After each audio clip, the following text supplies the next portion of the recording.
Namaste. Today, we delve into the fascinating world of environmental science, a critical field for understanding our planet. Environmental science is a multidisciplinary approach that helps us appreciate our natural world and the human impact on its integrity.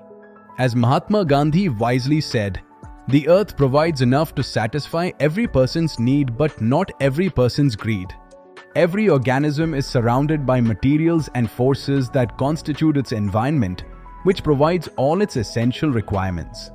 However, environmental degradation and pollution of soil, water, and air have become serious problems, harming living organisms and depleting valuable natural resources.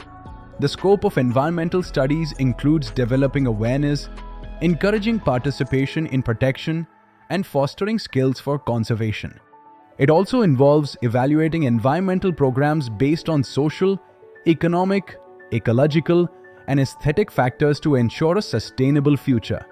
Understanding these aspects is crucial for preserving the quality of our environment for generations to come.